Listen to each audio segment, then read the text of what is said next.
কালো কালো করিস নালো ও গোয়ালের ঝি, আমার বিধাতা করেছে কালো, আমি করব কি? করার কিছু নাই, বিধাতা কালো বানাইছে কিন্তু মনডারে বানাইছে সাদা, একদম উজ্জ্বল নক্ষত্রের মতো। আলহামদুলিল্লাহ, গর্ব করে বলতে পারি। তো মহান আল্লাহ পাক কালো বানাইলেও মনডা বানাইছে ফর্সা সাদা। এটাই হইতেছে আমার অহংকার, এটাই হইতেছে আমার গর্ব।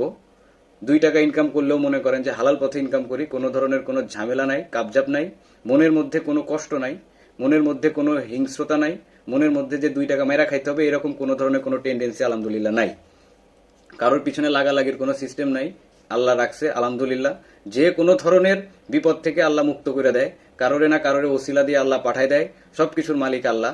ভালো আছি, এই জন্য সুস্থ আছি, ফ্যামিলি নিয়ে আলহামদুলিল্লাহ ভালো আছি। দোয়া করবেন সবাই। তো কালো নিয়ে হচ্ছে মন খারাপ করার কিছু নয়, ভিতরটা সাদা রাখেন, ভিতরটা পাক পবিত্র রাখেন। আল্লাহ আছে উপরে, আল্লাহ পাক দেখবে, আল্লাহ ভরসা। আমি নিজে সাক্ষী, আমি নিজে প্রমাণিত, আমি নিজে হইতেছে এটা উপলব্ধি করছি। সৎ থাকেন, ভালোভাবে থাকেন, কারোরে মারতে যায়েন না। কি বুঝতে পারেন নাই? আগের ভিডিওগুলো দেখলে বুঝতে পারবেন। তো আলহামদুলিল্লাহ ভালো থাকবেন। ধন্যবাদ সবাইকে। আসসালামু আলাইকুম। ভিডিও কেমন হয়েছে? ভালো? 1 এর ক বলে